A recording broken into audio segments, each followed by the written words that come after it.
Hi hello నమస్తే welcome to social post TV. నేను మీ వెంకర్ వెంకటేష్. మనం అయితే కల్కి మూవీ బుజ్జిలో ఉన్నాం. ఇప్పుడు ప్రభాస్ గారు యూజ్ చేసిన బుజ్జి అనమాట. సామాన్యులకు కూడా ఇట్లా మూవీ ప్రమోషన్స్ లో మనకి ప్రసాద్ ఐమాక్స్ దగ్గర వీళ్ళైతే చూపించడం జరుగుతుంది. అసలు నాకైతే చాలా ఆనందంగా ఉంది, చెప్పలేకపోతున్నాం. ప్రభాస్ గారు అన్నంత ఫీలింగ్ వస్తుంది నాకైతే.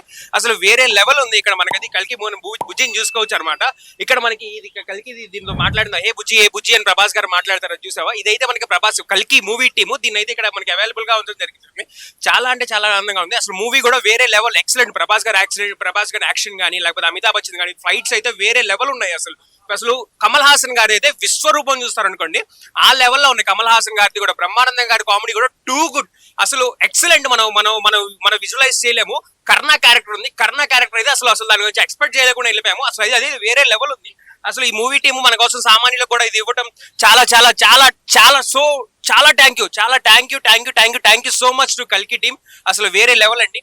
థ్యాంక్స్ అండి, థ్యాంక్ యూ. నేను ఒక చాలా లక్కీ పర్సన్ గా ఫీల్ అవుతున్నాను. మనం అయితే బుజ్జిలో ఉన్నాం. నాకైతే ప్రభాస్ గారి లాగా ఫీలింగ్ వస్తుంది, హే బుజ్జి అన్నట్టు. ఓకే గురించి ఇంకా చెప్పాల్సిన అవసరం కానీ యాక్టింగ్ కానీ ఆ లుకింగ్ వైజ్ కానీ నాకు తెలిసి ఆది పురుషుల కంటే ఇందులో చాలా గ్లామర్ గా అసలు సూపర్ గా ఉంది. అసలు బీడ్ గానీ అసలు చెప్తున్నా భయ్య, సినిమాలో ఏమాత్రం తగ్గదే లేదు. Super hit. సినిమాకి రేటింగ్ ఇస్తారు భయ్య. ఈ సినిమాకి రేటింగ్ ఇచ్చే అంత మొగోడు ఇంకా పుట్టలేదు నాకు తెలిసి.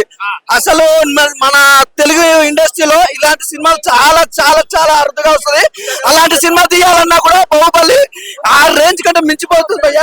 రాజమౌళి ఎట్లా సార్ ఒక సాంగ్ మీద ఎట్లా సార్ కుండ ఒక కళ్ళు దగ్గర సీన్ లా రాజమౌళిలో ఒక కార్ లో కలుసుకుంటారు ఒక ప్రభాస్ అన్న మన రాజమౌళి. ఒక సీన్ మాత్రం హైలైట్ ఇచ్చింది. మళ్ళీ నాకు రాజమౌళి ఆర్జీకి వచ్చినాక మాత్రం అదొక హైలైట్. ఆ సీన్ చూస్తే మాత్రం గూస్ బండ్ వస్తాయి. అంటే ఒక్కొక్క సీన్ చూస్తుంటే మనకు మాత్రం అసలు డిఫరెంట్ ఉంటది. అంటే ఏ క్యారెక్టర్ కాదు క్యారెక్టర్ డిఫరెంట్. అసలు మన తెలుగు సినిమా ఒక టాలీవుడ్ లో తీసుకుపోయాలంటే ముందుగా డైరెక్టర్ ముందుగా హ్యాట్సాప్ చెప్పాలి.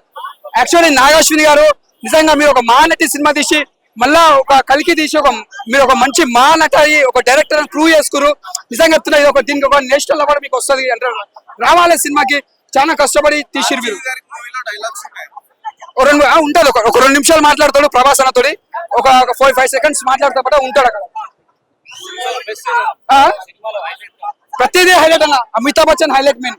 అమితాబ్ బచ్చన్ ప్రభాస్ అన్నప్పుడు ఫైట్స్ ఉంటాయనా దుమ్ము లేచిపోతా. లాస్ట్ మాత్రం హైలైట్ అంటే మనకి చేదరుకున్నారు. ప్రభాస్ యాక్టింగ్ చాలా సూపర్ గా ఉంది. ప్రభాస్ యాక్టింగ్ గురించి అడగాల్సిన పని లేదు. స్టోరీ గురించి అడగాలి. సినిమా స్టోరీ గురించి అడగండి. ఇప్పటిదాకా ప్రభాస్ ఫ్యాన్స్ కి అయితే అసలు ఇంకా ఆకలి తీరిపోద్ది అనే చెప్పాలి. చిన్న మీల్స్ కాదు, చిన్న బ్రేక్ఫాస్ట్లు కాదు, చిన్న స్టార్టర్లు కాదు, ఫుల్ మీల్స్ అనే చెప్పాలి.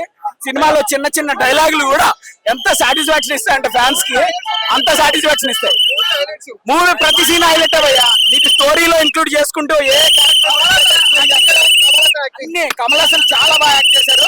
కొన్ని సీన్లే ఉంటాయి, అన్ని సీన్లు కలిపి ప్రభాస్ క్యారెక్టర్ రివీల్ అయ్యే సీన్ ఉంటది. Last 30 minutes full crazy cinema. Full crazy. ఓటీటీలో చూసే సినిమా కాదు ఇది. ప్రభాస్ అన్ని ఎక్సలెంట్ 100 కి 100 ఉన్నాయి ప్రతిదీ. బ్రహ్మానంద సూపర్. బ్రహ్మానంద ప్రభాస్ కామెడీ అయితే ఫుల్ పిక్చర్ ఒకటారు సినిమాలు. చెప్పలేము, చేస్తే చేయొచ్చు కూడా. 100 కి 1000% ప్రభాస్ ఇచ్చాడు. కేక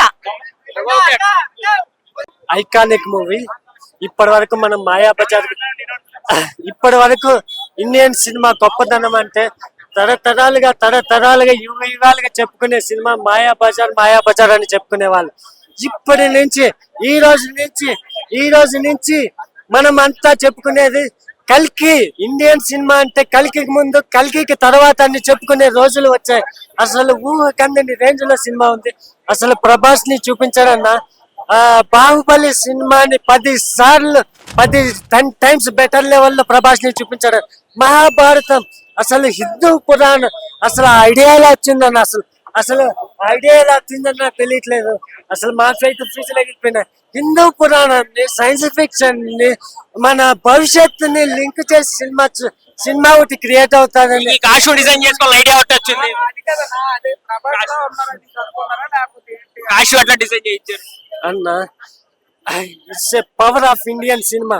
అసలు ప్రభాస్ కాస్ట్యూమ్ డిజైనర్ నాకు కాస్ట్యూమ్ స్పెషల్ గా డై హార్ట్ ఫ్యాన్స్ కి డిజైన్ చేసి మన ఇండియన్ కాస్ట్యూమ్ డిజైనర్ రెండు same costume designer, same costume design వేశాడు. మన ఇండియన్ సినిమా గొప్పతనాన్ని, మన Indian cinema blasting Hollywood blast అయిపోతుంది అని చెప్పి ప్రపంచానికి చాటి చెప్పమని ప్రభాస్ ఇక్కడికి పంపించాడు భయ్యా. ప్రభాస్ పంపించాడు మిమ్మల్ని. ప్రభాస్ పంపించాడా? అవును భయ్యా, మామూలుగా లేదు సినిమా అయితే. అసలు ఆయన ఎవరో విలక్షణ నటుడు. అసలు ఆ క్యారెక్టర్ ను ఒప్పుకోవడానికి 1 year పట్టిందంటే అంత ఛాలెంజింగ్ క్యారెక్టర్. అసలు పవర్ఫుల్ రోల్స్ అంటే కల్కి సినిమా అని చెప్పు. Each and every character powerful role. Second half లో అయితే ఏ సర్ప్రైజ్ ఏ నిమిషంలో వస్తుందో, ఏ బ్లాస్టింగ్ ఏ నిమిషంలో వస్తుందో తెలియదు. ఇంతవరకు నేను ఎప్పుడు ప్రతి ఒక్క ప్రేక్షకుడు ఊహకందని రేంజ్ లో ఉంది. అసలు సెకండ్ హాఫ్ అయితే ఆ థియేటర్ లో ఎవరు కూర్చోలేదు. అసలు ఎన్ని సార్లు అరిచారు. నాన్ స్టాప్ స్టాండింగ్ ఓవేషన్ ఇచ్చి సెల్యూట్ కొట్టారు ఇండియన్ సినిమాకి. అంటే ఈ పవర్ ఏంటో ప్రపంచానికి వినపడింది. హాలీవుడ్ స్టంట్ అయిపోయింది. అవతార్ తీసిన టెక్నిక్స్ ఇచ్చే ఇండియన్ సినిమా చూసి మొత్తం ఒక రేంజ్. తెల్లారి గట్ల నేను 4:50కి వెళ్ళినా మినిమం నేను మూడింటికి మొదలు పెట్టేయాలి ఆడికి. ఈ సినిమా చూడడానికి నేను ఇలా ఇంకా బతికుదనా అనిపించింది. అట్లా ఉంది మొత్తం, మైండ్ బ్లోయింగ్. అమ్మ తను చూసినప్పుడు ఉందే సినిమా మొత్తం అంతా కూడా హైలైట్. ప్రతి బాలీవుడ్ మొత్తం అందరూ అక్కడే ఉన్నారు. వాళ్ళందరూ ఒకరు మించి ఒకరు చేశారు. అమ్మ నేను చెప్పలేకపోతుంది, ఇంకా షేక్ వస్తుంది చెప్పాలంటే. అబ్బా కమల్ హాసన్ గారిది ఎట్లా ఉందండి? కమల్ హాసన్ సైలెంట్ గా వచ్చాడు, వైలెంట్ వదిలి బాగుంది. దేనికి దానికి ఒక సాటి లేదు. అందులో ఒక్కో సీన్ ఒక టైం అయింది. అందులో మన ప్రభాస్ వచ్చేటప్పుడు చూసారా, మా అమ్మ నేను వచ్చాను అనేసి అతను కన్నుడు మాట ఆ వెలుగుందే కొన్ని కోట్ల మెరుపు. ఆ మెరుపు కోసం చచ్చిన వల్ల బతికిన వల్ల ఒక్క రేంజ్ లో ఉంది. నేనైతే చూసి మొత్తం అది మొత్తం మెంటల్ అయిపోయినా, అంత బాగుంది. ఈ సినిమా చూడడం కోసం నేను ఇంత పొద్దున్న ఇలా వచ్చాడానికి. ఇన్ని సంవత్సరాలు చూస్తే ఇలాంటి సినిమా చూడలే. విజయ్ దేవరకొండ కూడా బాగానే ఉంది. అతని డైలాగ్స్ అతను పవర్ఫుల్ ఒక రేంజ్ లో మొత్తం కూడా నాకు బాగా నచ్చింది. అతను వచ్చినట్టు ఇట్లా పెట్టుకు ఇట్లా వేయడం, అబ్బా విజయ్ దేవరకొండ. కానీ ఇందులో అందరికన్నా ప్రభాస్ అతను ఒక మెరుపు బాగుంది. కానీ మన అమ్మతిగా వచ్చి మొత్తం అతను కట్లు కట్టుకుని ఫైట్ అయితే ఇంక చెప్పలేను. అగ్గి అతను వచ్చినప్పుడు, అతను ఫైట్ చేసినప్పుడు పైకి చాలా చూడడానికి ఎంత దూరం వెళ్ళి ఎలా వేస్తాం, అది మాటలు కాదు. అది వేసిన మొత్తం రామ్ గారు కూడా చాలా బాగుంది. బయటికి ప్రతి ఒక్కరిని సించేసారు